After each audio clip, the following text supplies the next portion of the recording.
Hello दोस्तों, स्वागत है आप सभी का मुरारी एकेडमी के यूट्यूब चैनल पर। और आज हम बात करने जा रहे हैं 1000 साइंस के क्वेश्चनों की सीरीज का नेक्स्ट पार्ट, जो कि हर एक एग्जाम की दृष्टि से बहुत ही महत्वपूर्ण है। चलिए देखते हैं आज के महत्वपूर्ण क्वेश्चन। पहला क्वेश्चन है, हवा में निम्नलिखित में से किस गैस की उपस्थिति के कारण पीतल फीका पड़ जाता है। यानी कि कौन सी गैस है जिसके कारण पीतल जो हवा में फीका पड़ जाता है। ऑप्शन है हाइड्रोजन सल्फाइड, कार्बन डाइऑक्साइड और नाइट्रोजन। तो जो इसका राइट आंसर होगा वो होगा हाइड्रोजन सल्फाइड। हाइड्रोजन सल्फाइड की उपस्थिति के कारण पीतल हवा में फीका पड़ जाता है। ठीक है दोस्तों, चलिए देखते हैं नेक्स्ट क्वेश्चन।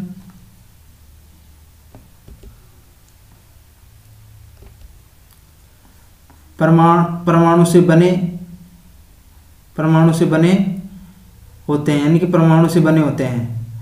यानी कि परमाणु बना होता है तो इलेक्ट्रॉन व नाभिक की वजह से बना होता है। ठीक है, इलेक्ट्रॉन व नाभिक।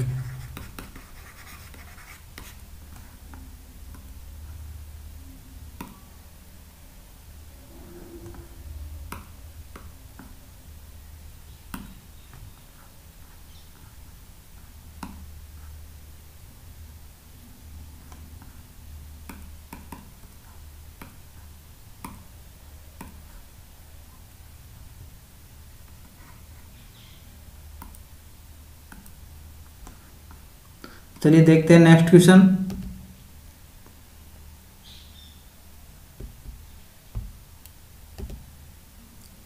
आइसोटोप को द्वारा अलग किया जा सकता है, यानी कि आइसोटोप को किसके द्वारा अलग किया जा सकता है। ऑप्शन है क्रिस्टलीकरण, उच्च बनाने वाली क्रिया, आसवन या निस्पंदन। तो इसका राइट आंसर क्या होगा दोस्तों, बताइए।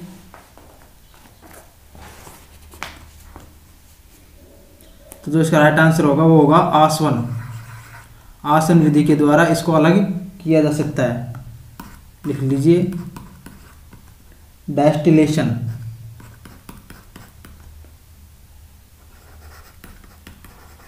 डेस्टिलेशन इसको कहते हैं। ठीक है, इसके माध्यम से आइसोटोप्स को अलग किया जा सकता है। आइसोटोप यानी कि समस्थानिक जिसके परमाणु क्रमांक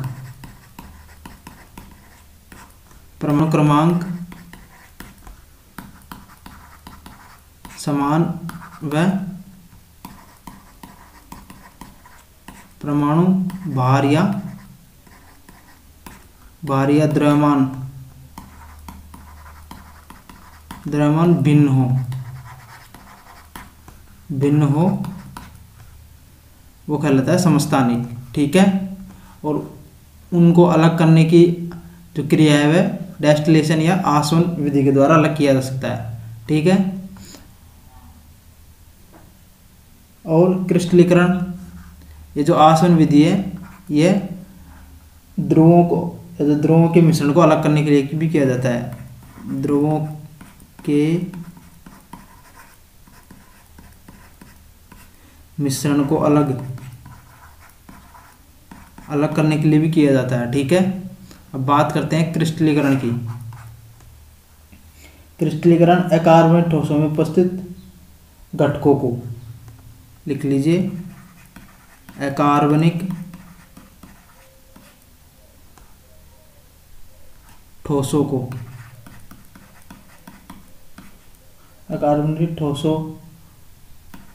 में उपस्थित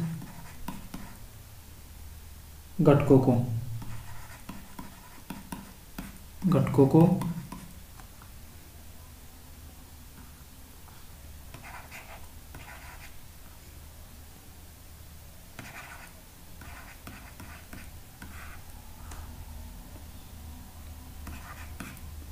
पृथक्करण व शुद्धिकरण। पृथक्करण व शुद्धिकरण किसमें किया जाता है, क्रिस्टलीकरण के अंदर। अकार्बनिक ठोसों के घटकों को पृथक्करण व शुद्धिकरण क्रिस्टलीकरण की विधि के माध्यम से किया जाता है। चलिए देखते हैं नेक्स्ट क्वेश्चन। पोलियो के टीके किसने विकसित किए थे? पोलियो के टीके, वैक्सीनेशन किसने खोजी थी? ऑप्शन है Jonas Salk, Alexander Fleming, Edward Jenner, Howard Florey. तो जो इसका राइट आंसर होगा वो होगा जोनासन साल्क। जोनासन साल्क को जिन्होंने इसकी खोज की थी, ठीक है, पोलियो टीके की, जिसे पोलियो साक के नाम से भी जाना जाता है। पोलियो के टीके को पोलियो साक के नाम से भी जाना जाता है। तो जोनासन साल्क के द्वारा इसकी खोज की गई थी, ठीक है। अब बात करते हैं अलेक्जेंडर फ्लेमिंग। अलेक्जेंडर फ्लेमिंग ने पेनिसिलिन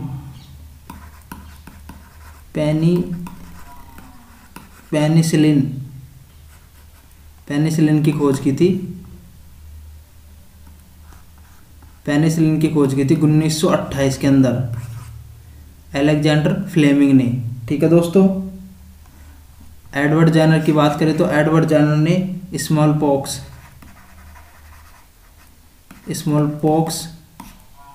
पॉक्स यानी कि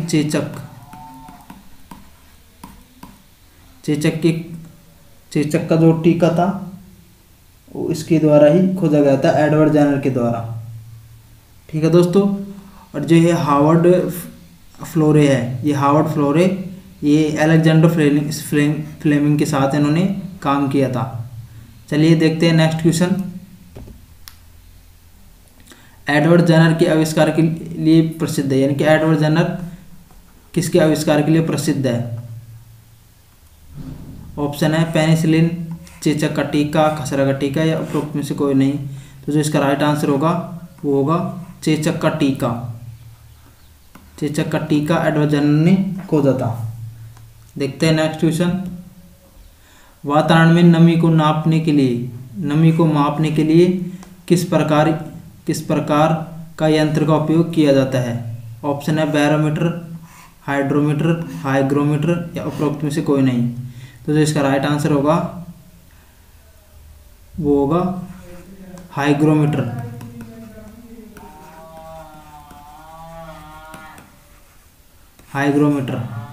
ठीक है दोस्तों, हाइग्रोमीटर के द्वारा वातावरण में कितनी नमी है, यानी कि नमी क्या होती है, मतलब वातावरण में उपस्थित जल की बूंदे, इसी को हम हाइग्रोमीटर के द्वारा मापते हैं। बैरोमीटर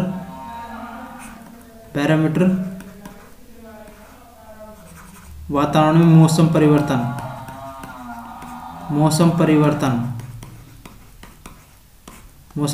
के बारे में, वो मौसम परिवर्तन हो रहा है उसको बैरोमीटर के माध्यम से मापा जाता है। और हाइड्रोमीटर है रिलेटिव डेंसिटी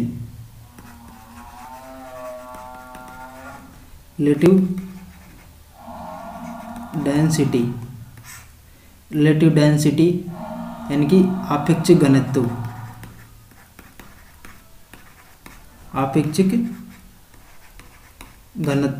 इसके माध्यम से मापा जाता है, हाइड्रोमीटर के माध्यम से, ठीक है। चलिए देखते हैं नेक्स्ट क्वेश्चन दोस्तों।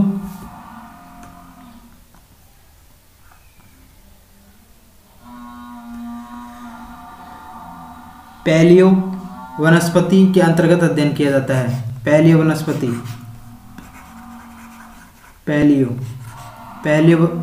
बोटनी के अंतर्गत अध्ययन किया जाता है। ऑप्शन है जंतु जीवाश्म का, शैवाल का, फफूंद, या जिसे कवक कहते हैं उसका, या फिर इनमें से कोई नहीं। तो जो इसका राइट आंसर होगा वो होगा जंतु जीवाश्मों का अध्ययन पैलियो बोटनी के अंतर्गत किया जाता है, ठीक है दोस्तों।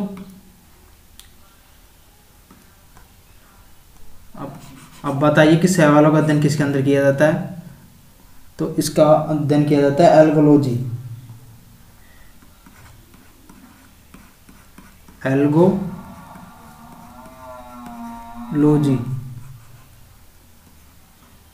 एल्गोलॉजी के अंदर शैवालों का अध्ययन किया जाता है। और फफूंद यानी कि कवक किसके अंदर किया जाता है? कवक का अध्ययन किसके अंदर किया जाता है? माइकोलॉजी। माइकोलॉजी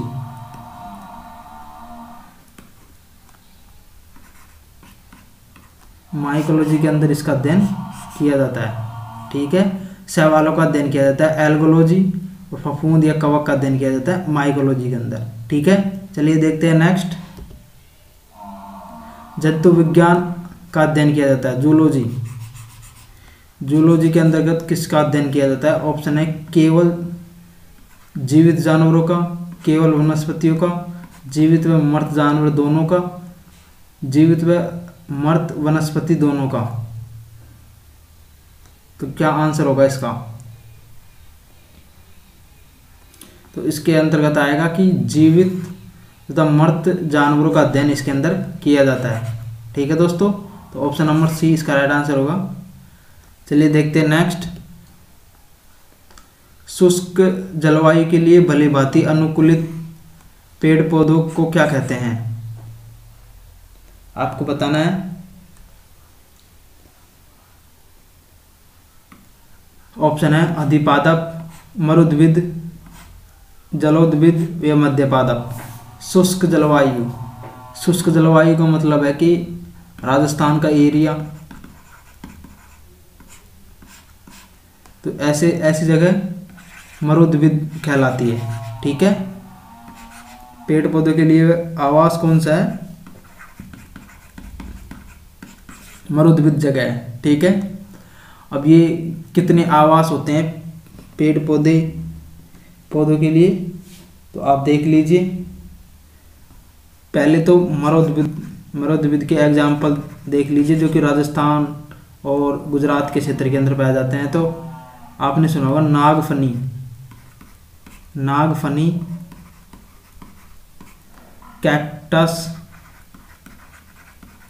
कैक्टस, तीसरी है थोर। ये कुछ पेड़ पौधे या जो वनस्पति हैं ये पाई जाती है। ठीक है, मरुद्भिद के एग्जाम्पल है ये, याद रखिएगा, इंपॉर्टेंट है। कैक्टस और ये नागफनी बहुत इंपॉर्टेंट है, अक्सर पूछ जाती है कि यानी कौन से आवास के अंदर ये पाई जाती है, तो ये मरुद्भिद आवास के अंदर।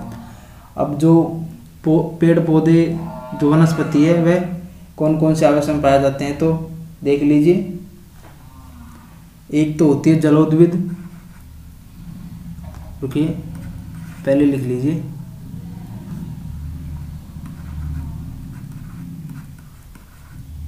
जलोद्भिद,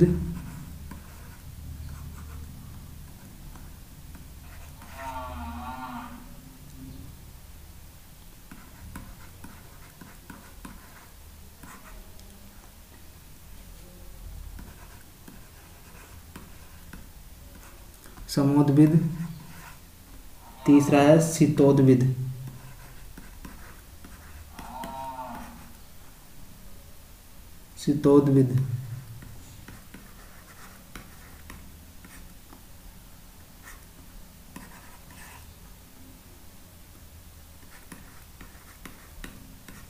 लवण मृदोद्भिद।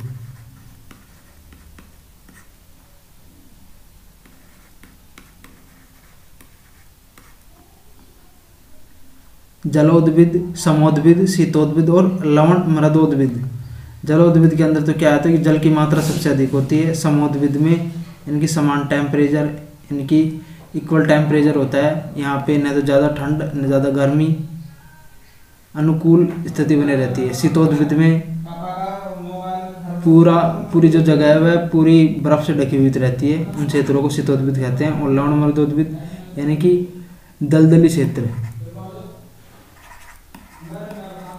दलदली जो क्षेत्र होता है जहाँ पर लवण की मात्रा बहुत अधिक पाई जाती है मृदा के अंदर। ठीक है दोस्तों, चलिए देखते हैं नेक्स्ट।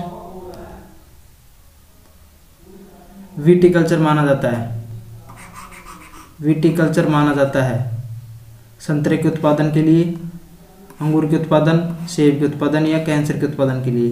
केसर,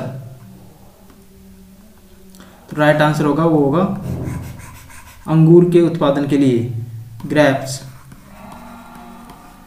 ग्रेप्स के उत्पादन के लिए विटिकल्चर का उपयोग किया जाता है। इनकी विटिकल्चर के अंदर इसका अध्ययन किया जाता है, उनका उत्पादन किया जाता है विटिकल्चर के अंदर। ठीक है, और विटिकल्चर के बाद में आप हॉर्टिकल्चर याद रख सकते हैं। हॉर्टिकल्चर, हॉर्टिकल्चर, हॉर्टिकल्चर होता है कि फल सब्जियों का उत्पादन, फल सब्जियां, फल है,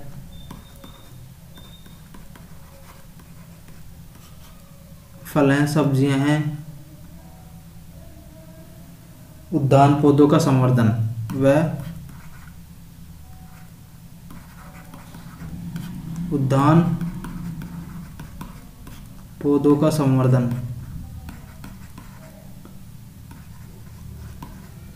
उद्यान पौधों का संवर्धन हॉर्टिकल्चर। और सिल्वीकल्चर एक और याद रखिए, सिल्वीकल्चर,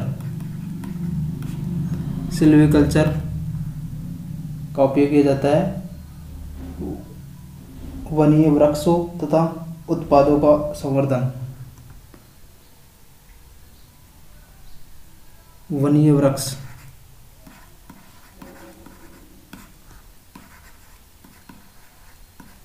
वनीय वृक्षों का, वनीय वृक्षों का तथा उत्पाद का संवर्धन, मतलब वन्य वृक्ष और उनके उत्पादों का संवर्धन इसके अंदर सिल्वीकल्चर के अंदर किया जाता है। ठीक है दोस्तों, चलिए देखते हैं नेक्स्ट।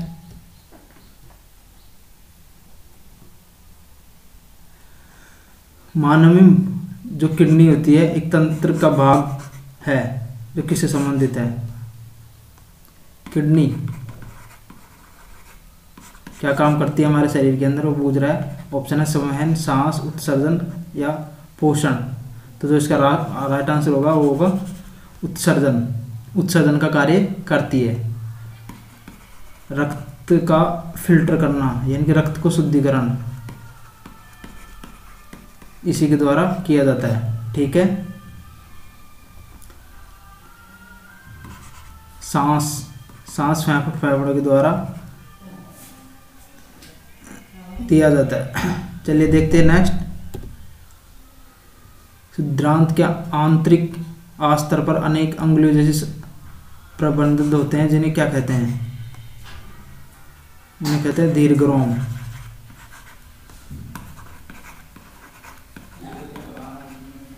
दीर्घरोम, ठीक है। नेक्स्ट, पादभूमि जाइलम का कार्य क्या है।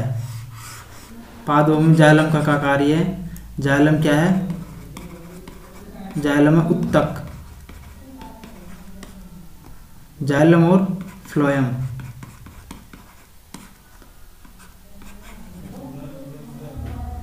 तो जो इसका कार्य, जाइलम का कार्य है कि जाइलम का कार्य है कि जल का संवहन करना। ठीक है,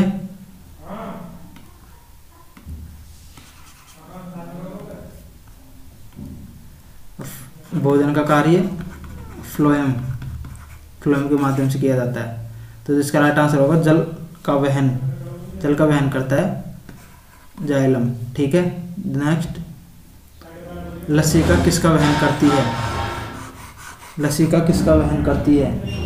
तो लसिका जो है वह वसा का वहन करती है यानी कि ले जाने का कार्य है। लसिका ले जाने का कार्य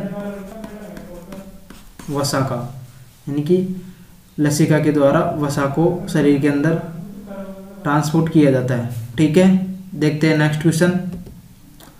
कुछ कोशिकाओं में हरे रंग के बिंदु दिखाई देते हैं, ये हरे बिंदु कोशिकांग हैं। क्या है, हरे बिंदु कोशिकांग है जिन्हें क्या कहते हैं? ऑप्शन है ग्लूकोज, पैरामीशियम, क्लोरोप्लास्ट या सेलुलोज। तो जो इसका राइट आंसर होगा वो होगा क्लोरोप्लास्ट। क्लोरोप्लास्ट। आपको पता है कि जो प्रकाश संश्लेषण है, प्रकाश संश्लेषण की क्रिया सबसे अधिक लाल रंग के अंदर होती है। कौन से रंग के अंतर्गत प्रकाश संश्लेषण की क्रिया सबसे अधिक होती है? सबसे अधिक ये होती है लाल रंग के अंतर्गत। एनटीपीसी 2021 9 मार्च के दिन ये क्वेश्चन एग्जाम के अंदर पूछा गया था। ठीक है, प्रकाश संश्लेषण की क्रिया सबसे अधिक कहाँ होती है? तो लाल रंग के अंदर। ठीक है, और ये जो बिंदु हरे रंग का जो बिंदु कोशिकांक है क्लोरोप्लास्ट होता है। ठीक है, देखते हैं नेक्स्ट क्वेश्चन। रुधिर में एक तरल माध्यम होता है जिसे क्या कहते हैं? तरल माध्यम होता है जिसे क्या कहते हैं? लसिका, प्लेटलेट्स, प्लाज्मा। तो जो इसका राइट आंसर होगा प्लाज्मा। प्लाज्मा हमारे शरीर के अंदर पाया जाता है। ठीक है, हीमोग्लोबिन की कमी हो जाती है तो एनीमिया हो जाता है। नेक्स्ट, मानवीय श्वासवर्णक है। ऑप्शन है एंजाइम, ग्लूकोज, क्लोरोफिल, हीमोग्लोबिन। तो श्वासवर्णक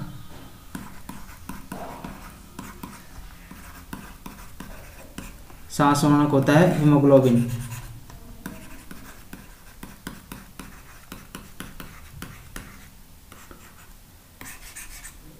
ठीक है, जो श्वास का जो फ्लो होता है वह हीमोग्लोबिन के माध्यम से ही होता है हमारे शरीर के अंदर। थैंक यू दोस्तों, आज के लिए हमारे वीडियो को देखने के लिए धन्यवाद।